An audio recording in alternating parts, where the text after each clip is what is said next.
Қисса Сүләмбия кітабынан алынған Жүсіп пайғамбар қиссасы. Түскен тәңір назары нұр дидарлы Жүсіп қой. Айдан артық ажары нұр дидарлы Жүсіп қой. Үніне жұрт балқыған, көңілі сырмен шалқыған, хақ жұпары аңқыған нұр дидарлы Жүсіп қой. Лебізіне елтіген, айыққан елдертінен, шаттық тауып көркінен нұр дидарлы Жүсіп қой. Құдай оған күш берді, ілім, хикмет ішке енді. Дәл жоритын түстерді нұр дидарлы Жүсіп қой. Жүсіп пен Зылиқа қиссасы. Жақып пайғамбардың 12 ұлы болды. 11-ші ұлдың аты Жүсіп еді. Ол елден ерекше, жұрттан өзгеше жан екен. Оның 7 қасиеті болыпты. Түс жориды, мұнтаздай таза жүреді. Ақ жарқын, сабырға берік, кешірімді, қанағатшыл, асқан сұлу. Әуелден ақырға дейін өмір сүретін кісі баласының ішінде сыр сымбаты Жүсіпке жетер, бекзат ер болмаған және болмайды деседі. Тәңірі тағала өзінің сұлулық сипатынан бір тамшыны бөліп алып, 100-ге бөледі. Оның 99-ын Хауа анаға дарытады. 18 мың ғаламда Хауадан асқан әдемі әйел болмаған. Қалған бір бөлігін және 100-ге бөліп, 99-ын Жүсіпке шашады. Одан қалған бір тамшыны тағы да 100-ге бөледі. Оның 99-ын Хадиша, Ажар, Мәриям, Бәтима аналарымызға нәсіп етіпті. Олардан қалған бір тамшыны сансыз зәреге бөліп, барша әйел затының үстіне шашыпты. Содан бастап, әйелдер еркекке қарағанда ажарлы боп жаралды екен. Жүсіптің түр-тұрпаты сипаттауға тіл жетпес көркем, сымбатты еді. Тәңірісі өзінің сұлулық сипатынан үлес бергесін айрықша қымбатты еді. Дидары 14-інде толған айды еске салады. Маңдайы мен самайынан шапақты нұр тарады. Көркі көрген кісінің көңілі жаулады. Жан ділін бірден баурады. Жазық маңдайы айнадай жарқырады. Кере қарыс керілгенде мәрмәрдай жалтырайды. Қос самайы күннің шұғаласындай арайланатын. Жанынан өткендер есінен адасып, ан-тан боп қарай қалады. Көздері бейне бір пейіштің гауһары тәрізді. Бәлкім, ғау-уастар 7 қат теңіздің түбінен теріп шығарған жауһар сияқты. Мөп-мөлдір әрі тұңғиық қырағы. Жүздескен жанның жүрегіне сұр құйып тұрады. Бір қараған жан арып алып, жанарына сүңгіп кетеді. Ақылынан айырылып, заматта мүлгіп кетеді. Шашы жібектей желбіреп көрінгенде, райханның жұпар иісі аңқиды. Иіскеген жан мас болып, бейне бір көкте қалқиды. Жүзіне назар салған әйел есінен танды. Ғашық боп күйіп жанды. Аш жалаңаш бақырлар оны көргенде аштығын, сырқаулар кеселін ұмытып кетеді. Сол үшін Жүсіп те ажарын ұдайы пердемен көмкереді. Жүсіп сабырлы һәм байсалды болып өсіп келе жатты. Әр істі ақылмен тоқып, жүрекпен пішеді. Әкесі: 11 ұлым бір төбе, Жүсібім бір төбе деп, оны көз қарашағындай қориды. Пайғамбарлық тізбектігі бір жалғаса, осы Жүсіп қана жалғар. Оның ақыл парасаты жетеді деп сенді. Қайда барса да жанынан бір елі тастамай даналыққа баулыды. Жүсіп те әкесінің әр сөзін құлағына құйып, кеудесіне түйіп өсті. Өзі атадан 12, анадан 2 еді. Шешесі толғақ үстінде жан тапсырды. Бірақ анасыз қалса да, панасыз қалмады. Жүсіп 10 жасында түс көрді. Түсінде ғажап іс көрді. 10 ағасымен бірге тал егіп жатыр екен. Бәрінің көшеті көгеріп көктейді, бірақ өспейді. Жүсіптің көшеті ғана алып бәйтерекке айналды. Жапырағы жайқалды. Өзге көшеттер бәйтерекке иіліп тағзым етеді. Жүсіп бұл түсін балалықпен бауырларына айтып қойды. Олар ашуланып, өтірік, өзіңді ұлықтау үшін болмаған түсті болды деп, ойдан құрадың деп, Жүсіпке кейіді. Кеуделеріне күншілдіктің шоғы түсіп, «Ай, бұл бала өстіп жүріп, пайғамбар боп кетпесін» деп қауіптенеді. Жүсіптің түсі. Бір күні Жүсіп тағы түс көрді. Түсінде ғажап іс көрді. Салтанатты кең сарайда алтын тақтың үстінде отыр екен. Бүкіл халық оған қол қусырап, тағзым етеді. Сыр жүгіріп қызметін қылады. Оң жағынан 11 жұлдыз иіліп тұрады. Сол жағынан ай мен күн тағзым етеді. Жүсіп бұл түсін әкесіне айтады. Жақып, балам, түсінді бауырларына айтпа. Ібліс малғұн араларына от салып, ағайынды араз қылуы мүмкін.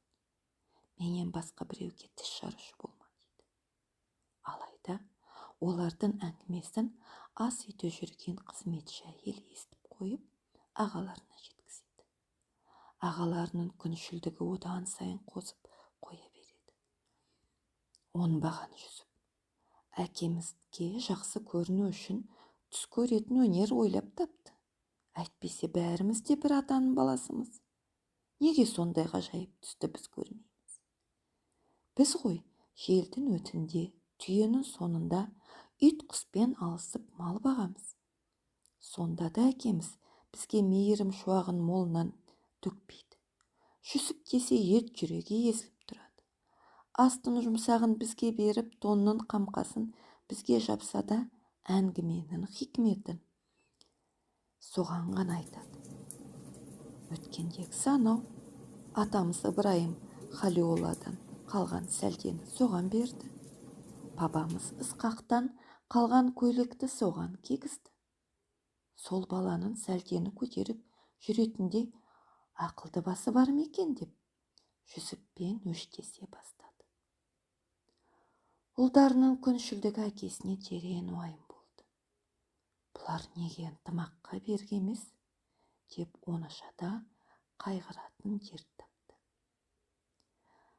Бір күні Жақып та түс көрді. Түсінде жаман іс көрді. Жайлаудағы жалғыз отауда оңаша отыр екен. Жүсіпті қасына алып ұйықтап жатыр. Осы кезде қырдан 10 аш қасқыр шыға келіп, бұларды қоршап алады. Жақып сойылын сілтеп үлгергенше, олар Жүсіпті тартып әкетті. Әкесі шарасыз халде ойбайлап қала берді. Сол кезде ғайыптан тас шайнар көк бөрі атып шығып, 10 қорқауды тудалақай қылды. Қорқаулар баланы тастап тыста жөнелді. Кенет қара жер қақ жарылып, Жүсіп жер астына түсіп кетті де, ізім ғайып болды. Жақып шошып оянды.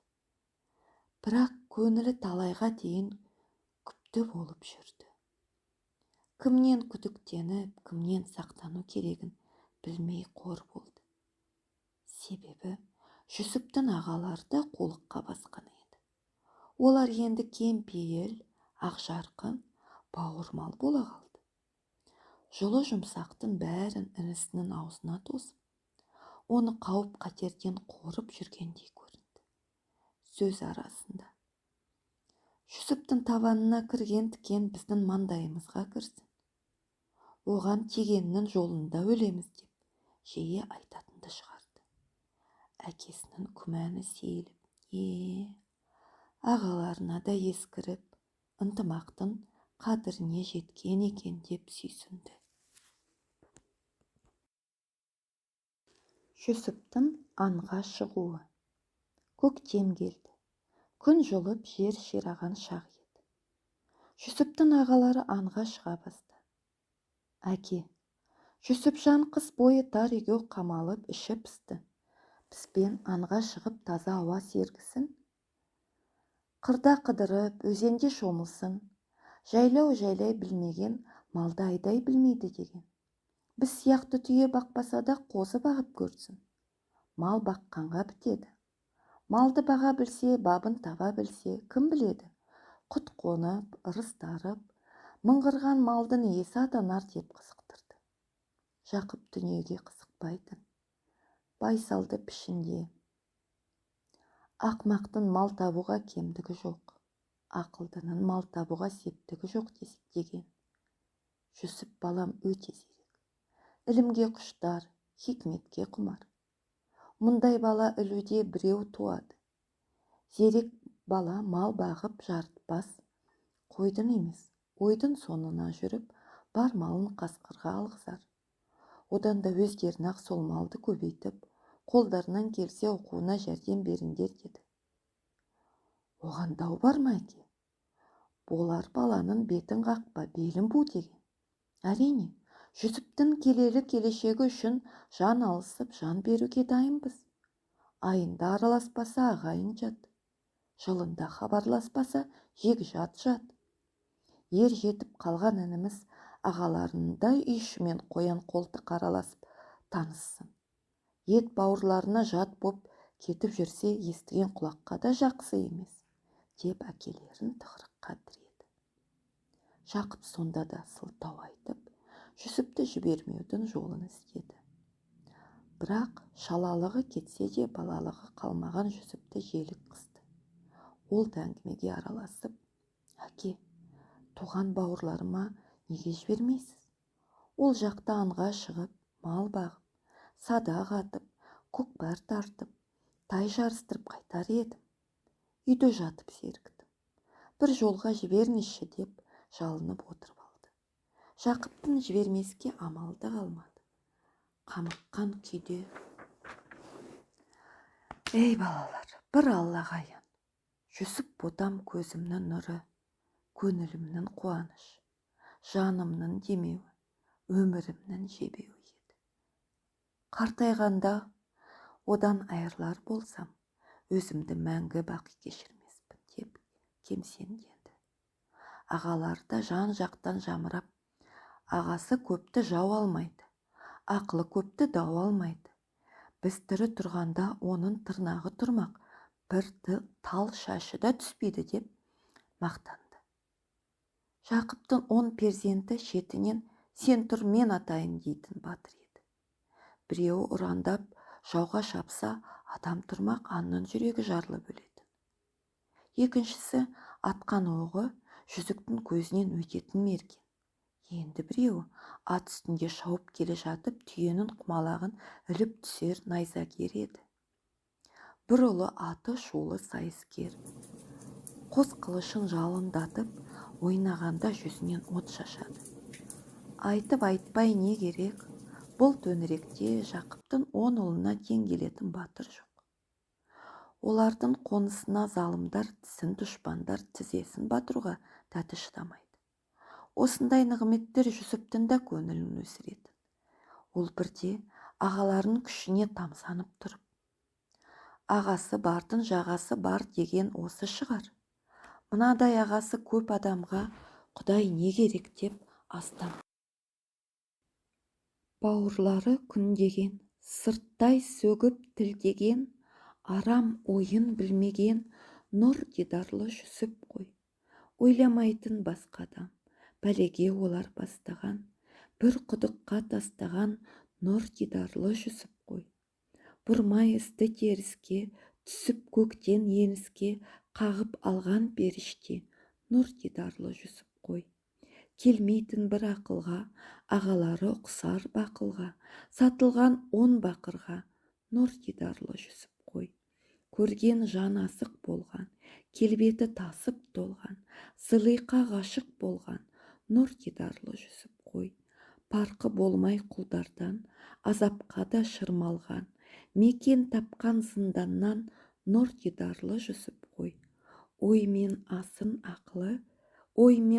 ақылы, азат болған ақыры, аңыз болған аты ұлы, нұр дидарлы жүсіп қой. Ағаларының алдауы. Жүсіп анға шығар күні, әкесі түнімен көз ілмей, оның ай дидарына тоймай, еміреніп иіскеп шықты. Ертесіне ұлын шомылдырып, кекілін тарап, тұлымшағын желбіретіп, ең жақсы киімдерін кигізіп, ағаларына қосып, қырдағы малды ауылға шығарып салды. Өзі бір қырдың үстіне шығып, көзден таса болғанша баласынан көз алмай қарап тұрды. Жаратқанға жалбарынып, Жүсіпті бар Аллаға тапсырды. Жақыптың үлкен ұлы Рәбіл Жүсіпті мойнына мінгізіп, біраз жерге дейін ойнатып барды. Сосын Жақудасы, одан соң Шамғұн үйден алыстап кеткенше қолдан қолға түсірмей, кезек-кезек көтеріп жүрді. Алыстадық дегенде барып, қаскөй пиғылын көрсетіп бастады. Шамғұн: «Ей, Жүсіп, сен не? Жайлауға дейін мойнымызға мініп бармақшысың ба? Аяқ қолын бар, өзін жүр» деп 7 жасар баланы алға салып қуалады. Жүсіп не боп не қойғанын түсінген жоқ. Ыстық күнде тікен қаптаған құм далада жалаң аяқ жалаңбас жаяу жүруге мәжбүр болды. Қарны ашып шөл қысты. Ас ауқат ағаларында еді. Олар нәр тартырмады. Әр ағасына бір жалтақтап су сұрады. Олар: «Түсінде көрген бәйтеректі саяла» деп мазақ қылды. Нан сұрап еді. «Түсіндегі қамқоршы ай мен күннен сұра» деп әжуалады. Жол азабын бір көрсе, ағаларының қорлығын екі көрді. Ерні кезеріп, маңдайы тершіп, балтыры талды. Жүруге жарама еңбектеп барып құлады. 10 ағасы Жүсіпті қоршап алды да сөздің ашығына көшті. «Әкеміз сені нағыз пайғамбардың тұқымы деп айтады.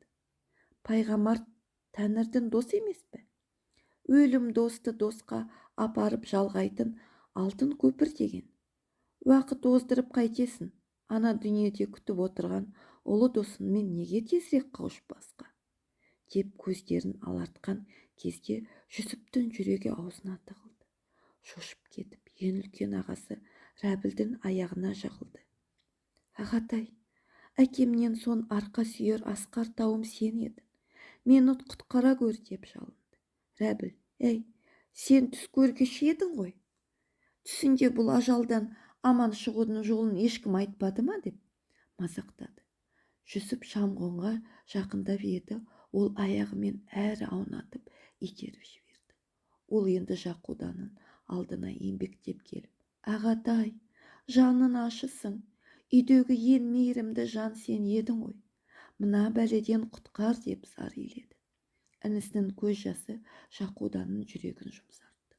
Ол бауырларын райынан қайтармақшы болып: «Жүсіпті өкпеге қисақта өлімге қалай қиямыз?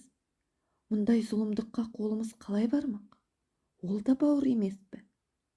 Пайғамбардың тұқымы, ертең қияметте Тәңір алдында барғанда не жауап береміз?» деді.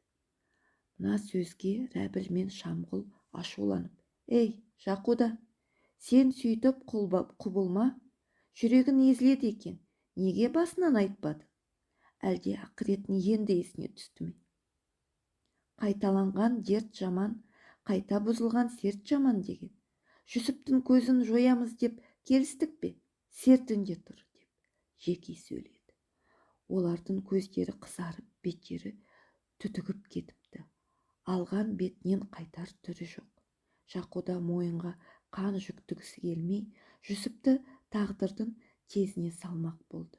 Ол: «Ей, бауырлар, інісін кескілеп өлтіріп деген ат жаман. Жақын манда Нұх пайғамбардан қалған Қырық құлаш құдық бар. Оны бір заманда Нұқтың үлкен ұлы Сам қазған еді. Су ащы болғасын қараусыз қалып кеткен. Қазір оның іші бақан шаян құрт-құмырсқаның мекені айналған. Аяқ қолын байлап сол құдыққа тастайық, қолды қанмен былғап қайтеміз деді. Бәрі бұл ұсынысты қош көрді. Жүсіптің бар киімін сыпырып алып, шаңырақ құдықтың басына дедектетіп сүйреп әкелді. Жүсіп, тым болмаса жейдемді қалдырыңдар. Тірі жүрсем әуретімді жабар, өлсем кебінім болар деп жалынды. Ағалары сөзіне құлақ салмады. Аяғына арқан байлап құдыққа түсіре бастады. Ортасына жеткенде Әбіл, талқаның таусылмаса табытқа да түспессің деді. Арқанды кездігімен қиып жіберді. Осымен іс бітті. Жүсіптің шыңғырған, жылаған дауысы құмығын барып мүлде естілмей кетті. Ағалары аттың басын кері бұрып ауылға қарай шаба жөнелді.